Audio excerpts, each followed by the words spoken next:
Test 4. You will hear a number of different recordings, and you will have to answer questions on what you hear. There will be time for you to read the instructions and questions, and you will have a chance to check your work.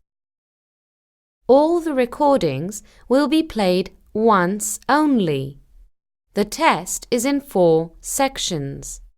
At the end of the test, you will be given 10 minutes to transfer your answers to an answer sheet. Now, turn to Section 1. Section 1. You will hear 2 dialogues. The first between 2 friends at university, the second between one of these people and a university clerk. First, you have some time to look at questions 1 to 4. Pause the recording for 30 seconds. You will see that there is an example that has been done for you. On this occasion only, the conversation relating to this will be played first. Hi, Julie. You look flustered. What's wrong? I left my car parked in the underground parking and now it's gone. Gone? What do you mean? Do you think it's been stolen? I think so. I'm just so flustered. It's such a big place and I'm not sure. I just can't remember where I left it or if someone took it. Was it locked? Well, I think I locked it. You know, I was thinking of my class at the time because I was running late, so I'm not 100% sure. The correct answer is A. Now we shall begin.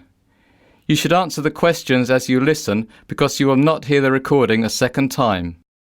Listen carefully and answer questions 1 to 4. Hi, Julie. You look flustered. What's wrong? I left my car parked in the underground parking and now it's gone. Gone? What do you mean? Do you think it's been stolen? I think so. I'm just so flustered. It's such a big place and I'm not sure. I just can't remember where I left it or if someone took it. Was it locked? Well, I think I locked it. You know, I was thinking of my class at the time because I was running late, so I'm not 100% sure. Where did you leave it? Underground. It was level 1. Don't you know that area's for postgraduate students, not for undergraduate students? Did you get a parking permit from Student Services? No, I didn't. So what does that mean? It means that it's probably been towed away. Oh no. It's the first time I've brought my car. I usually catch the train in. How long has it been parked for? Probably around 4 hours. Is there anything I can do? Yes. Go to the clerk at Student Services and ask what you have to do to get your car back. You'll probably have to get your car out of the compound and also pay a fine. I don't believe it. I know, it's ridiculous. But it's the only way the university can control how many people park on the grounds. There's just not enough parking to accommodate all the students. They could at least have clamped the wheel. Oh well, how do I get to Student Services? You go towards the science department, which is opposite the football field and next to the cafeteria. It's in the building in between. Okay, so it's in the building in between the science department and cafeteria, which is opposite the football field. That's right. Good luck. Before you hear the rest of the conversation, you have some time to look at questions 5 to 10. Pause the recording for 30 seconds. Now listen and answer questions 5 to 10. Good morning. Can I help you? Yes, I was told to come here because I seem to have lost my car. Oh, what do you mean? Well, it's the first time I've brought my car, and I didn't realize there were restrictions, and I think it might have been towed. No, I see. Are you a postgraduate student? No, undergraduate. Did you get a parking permit? No, I didn't know about the permit. Okay. We'll have to fill out a release form for the compound company where your car has been taken. I'll just need to get some details. Your name? Julie Karas. That's spelled Karas. Julie, Karas. And your address? 15 Fremont Avenue. How do you spell Fremont? Fremont. And the district is Hawksley. How do you spell that? Hawkesley.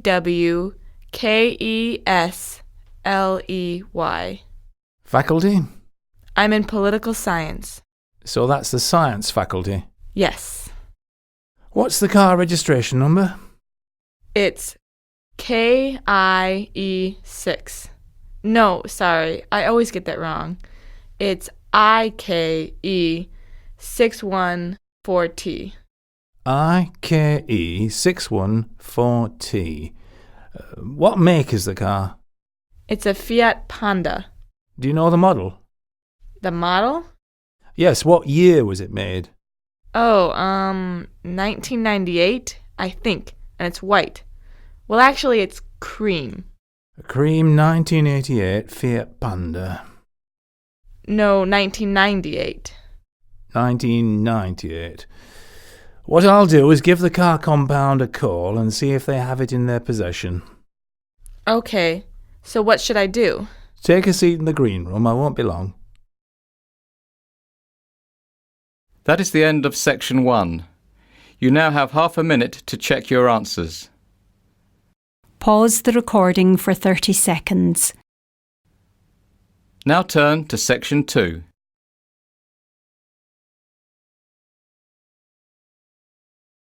Section 2. You will hear a ranger from the Nitmaluk National Park speaking on a radio program about hiking in Australia. First, you have some time to look at questions 11 to 14. Pause the recording for 30 seconds. Now listen and answer questions 11 to 14. The Jatbula Trail, located within Nitmaluk National Park, is a 4 to 5 day trek in Australia's Northern Territory. It follows an ancient Aboriginal songline, and the boulders along the way are scattered with rock paintings. There are 5 campsites along the trail. First, Biddlecombe Cascade, then Crystal Falls, 17 Mile Falls, Edith River Crossing, and finally Sandy Camp Pool. Only 10 people at a time are allowed in each campsite, so you must book in advance, although usually you will not see another person on the trail. Every campsite has a source of permanent water, but otherwise facilities at each campsite vary. Your first stop, Biddlecombe Cascades, has toilets and an emergency call device. The next 2 stops, Crystal Falls and 17 Mile Falls, are the most developed campsites. Both offer toilets, an emergency call device and a checkpoint where you must sign in to help rangers locate you in case of an emergency. Edith River Crossing also has a checkpoint and an emergency call device, but no organised toilets are provided. Sandy Camp Pool is the most primitive site of all. There is nothing there other than a beautiful sandy beach where you can pitch your tent. Before you hear the rest of the talk, you have some time to look at questions 15 to 20. Pause the recording for 30 seconds. Now listen and answer questions 15 to 20. The trail begins at Nitmaluk Centre, where you must register and pay a deposit of $50. After registering, you may begin your trek. You'll follow the trail overlooking 17 Mile Creek on your left for 8 kilometres until you reach the first campsite, Biddlecombe Cascades, where you'll stop for the night. On the second day, the track leads north from camp. After you've walked for about 5 hours and 10.5 kilometres, you'll reach Crystal Falls campsite located at a sharp bend in the trail. There's a marked trail from the campsite to the Crystal Fall viewpoint. Crystal Falls is 30 metres high and it's breathtaking, so be sure to have a look. The next day you'll change direction and head west across a valley, and then northwest again for about 9.5 kilometres. The track is quite even and flat for the first part of the day, which is a welcome break from the rocky ground of previous days. Before you reach the next campsite, you will pass the amphitheatre, a butterfly and frog-filled canyon that's important to the Aboriginal people who have left intricate rock paintings on the rock walls. A few kilometres further you'll come to 17 Mile Falls campsite, besides a series of rock pools and small cascades above 17 Mile Falls Creek. There is a lookout over the falls that shouldn't be missed and is particularly beautiful at sunset. On day 4 you'll take your longest hike, 15.5 kilometres going to the west. You'll cross a boggy area as you approach the Edith River. If you're tired, you may camp here where you first cross Edith River, or instead follow the river south, crossing it several more times before you reach the campsite at Sandy Camp Pool, where you can spend the last night of your adventure camping on a sandy beach beside a tranquil waterhole. Leaving Sandy Camp Pool, the track continues through woodland until you pass a checkpoint at Edith River South. From here, the trail is lined with the river on the left-hand side and high rocks on the right. One last stop is a must at Sweetwater Pool. This is a large waterhole surrounded by rocky ledges that is perfect for a picnic before you return to civilization. Day trippers can access this point from Edith Falls, so it may be your first encounter with another person since leaving Nipmuc. After a swim, make your way to Edith Falls where your adventure ends. Make sure you deregister at the Edith kiosk and then take a hot shower. That is the end of section 2. You now have half a minute to check your answers. Pause the recording for 30 seconds. Now turn to section 3.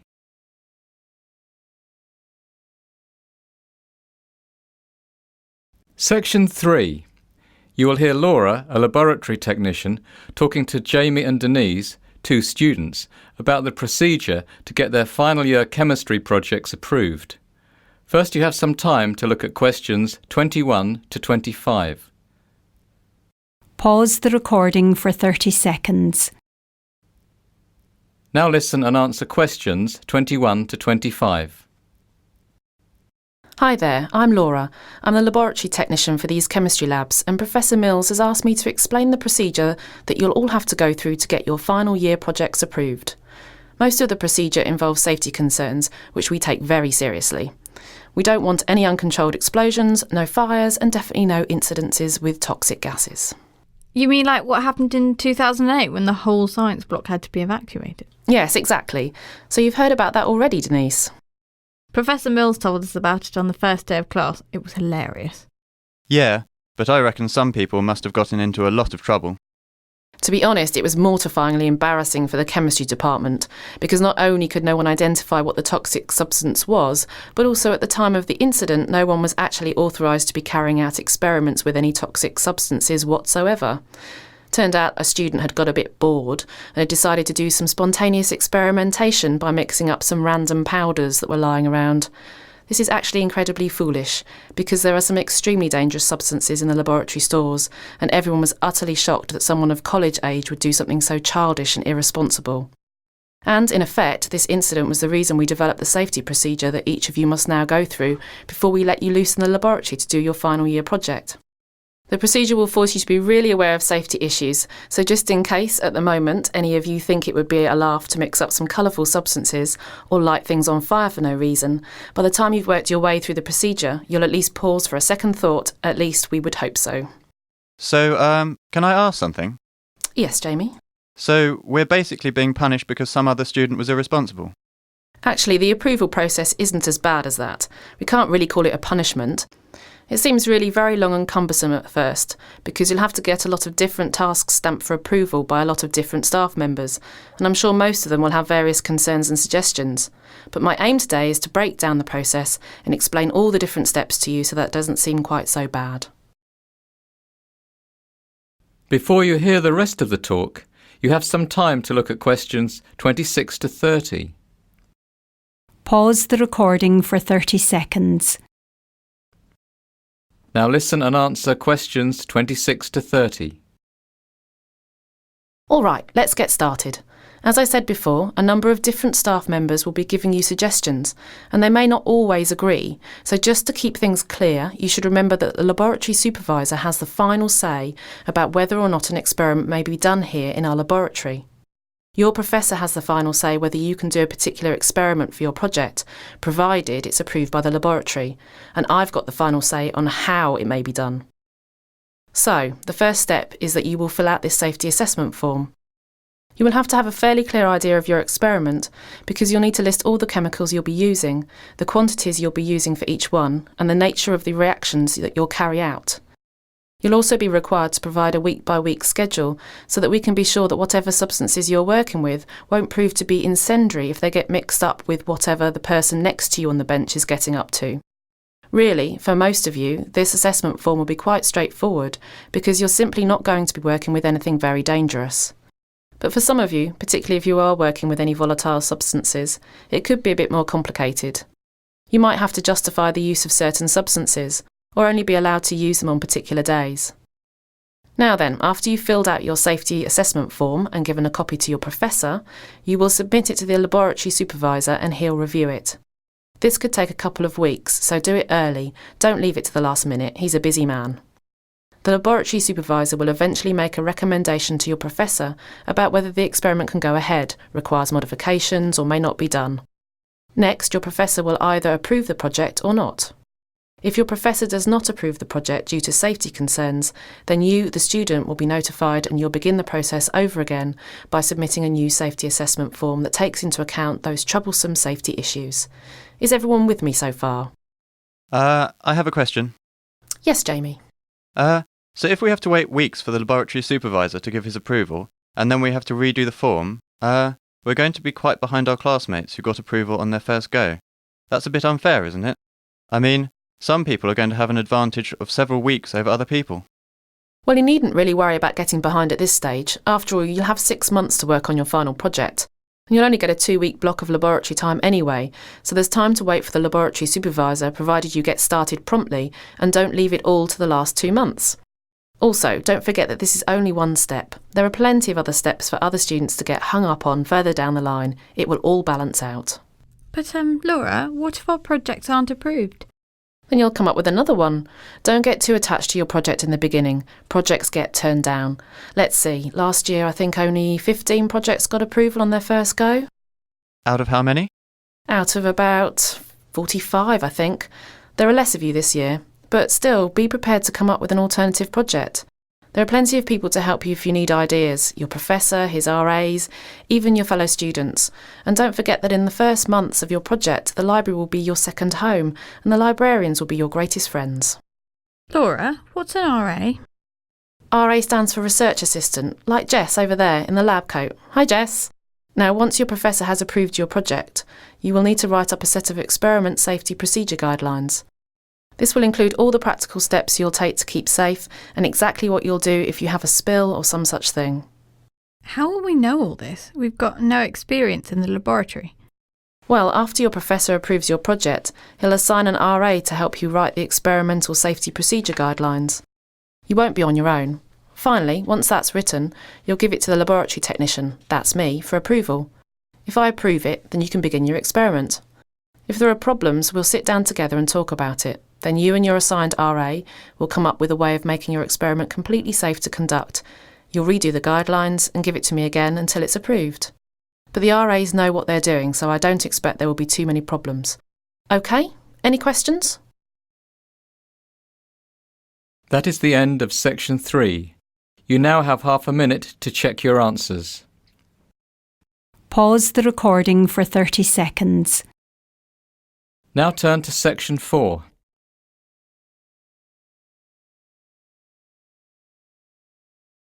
Section 4.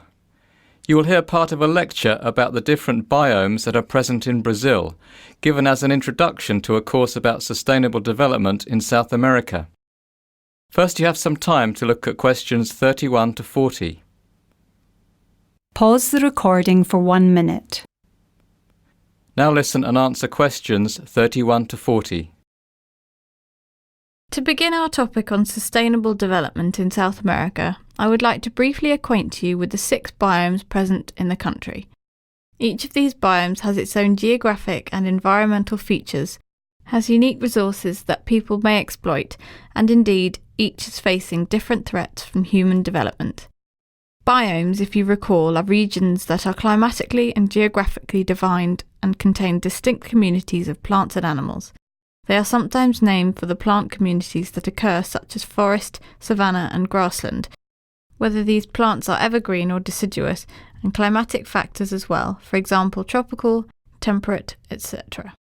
Alright, let's take a look at this map of Brazil. The largest biome in Brazil is the Amazonian rainforest biome, which you can see located in the north of the country. It's one of 2 rainforest biomes in Brazil, the second being the Atlantic rainforest biome, which is located in a relatively narrow strip running up the eastern Atlantic coast. In the very southernmost part of Brazil, bordered by the Atlantic rainforest, lies the very small and relatively unstudied Pampas biome, which is grassland. Finally, stretching like a belt across the middle of the country between the two rainforest biomes lie the Pantanal, the Cerrado and the Saatinga. Starting at the left of the map, you can see the smallest of the three, which is the Pantanal biome, a unique seasonally flooded wetland area. In the centre of the country is the Cerrado, the second largest biome in Brazil. Cerrado is tropical savanna, a scattering of grassland and deciduous forest that experiences a short dry season. Finally, the last biome, called Saatinga, is located between the Cerrado and the Atlantic forest in the northeast of the country. The Saatinga has a very long dry season, lasting 8 to 9 months, and is covered in deciduous scrub.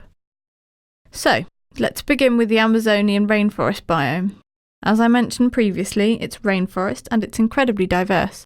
It contains the largest single reserve of biological organisms in the world. No one really knows how many species occur in the Amazon forest, but scientists estimate that there could be as many as 5 million. Recently, this biome has been under a great deal of pressure from agriculture, with large swathes being cleared and burned to create pasture for the 19 million cattle that the area supports. However, the soils are acidic with very low levels of certain important minerals and are quickly degraded when heavily grazed, which necessitates more clearing and burning of forest. The rainforest is further disturbed by selective logging of valuable tree species. The second largest biome in Brazil is the Cerrado, which is a tropical savanna environment made up of sparse trees and drought-resistant grasses.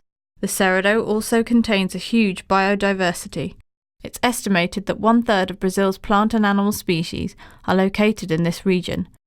But since 1995, the cultivated pasture area in the Cerrado has increased by almost 70%. It is a common practice to use newly cleared land for the cultivation of crops for a few years, and then when it starts to degrade, to use it for pasture for cattle. The Cerrado now supports 72.3 million cattle, which amounts to 41% of the cattle in Brazil. Next we have the biome called the Saatinga, which is a tropical dryland with a dry season that lasts 8 or 9 months of the year. Vegetation is deciduous, sparse and thorny and contains a high number of species endemic to Brazil. Agriculture is limited by the lack of water, but this biome supports 8.8 million goats and 8.1 million sheep, besides 23.9 million cattle. The Pantanal biome, a wetland formed by the flooding of the rivers of the Paraguay basin, is the world's biggest flooded plain. Vegetation is patchy and variable. It consists of tall grasses, bushes and widely dispersed trees similar to those of the Cerrado, except that in the Pantanal they are partially submerged for a portion of the year. 3 million cattle are raised in this biome. However, the available grazing area is limited by flooding, so large areas can sustain only low numbers of animals. UNESCO recognises it as a World Biosphere Reserve and also as a World Natural Heritage Site. Ecotourism is becoming important in this region, which diversifies the economic activity. The Atlantic rainforest is the most endangered biome in Brazil and also its most affluent region. It's the most important agricultural and industrial area of the country. It supports 36 million cattle and most of the country's dairy production takes place there. More than 70% of the Brazilian population, the largest Brazilian cities and the production of about 80% of Brazil's gross domestic product are all located in what used to be the Atlantic rainforest. Today, as a result, less than 10% of the Atlantic forest is left. The biome is also beginning to be recognised as ecologically very important. In the state of Bahia, for example, international researchers have identified a world record of 458 tree species in a single hectare of Atlantic forest. That is even more diverse than the Amazon rainforest. At the moment, less than 2% of the remaining Atlantic forest is under protected status, and the scientific community is scrambling to secure what little undisturbed forest still remains. Finally, the Brazilian Pampas biome has a temperate climate. It's the only biome in Brazil that is not tropical. Grasslands scattered with shrubs and trees are the dominant vegetation. The shallow soil originating from sedimentary rocks often has an extremely sandy texture that makes it fragile and highly prone to water and wind erosion. The Pampas supports 26 million cattle and 6 million sheep in mostly natural, unmodified pastures. However, this biome is being threatened with rapid conversion to the agriculture of cash crops. Alright, so next week we will go into more detail about the economic policies of the Brazilian government in relation to the development of each of these biomes. That is the end of section 4. You now have half a minute to check your answers. Pause the recording for 30 seconds. That is the end of the listening test. In the IELTS test, you now have 10 minutes to transfer your answers to the listening answer sheet.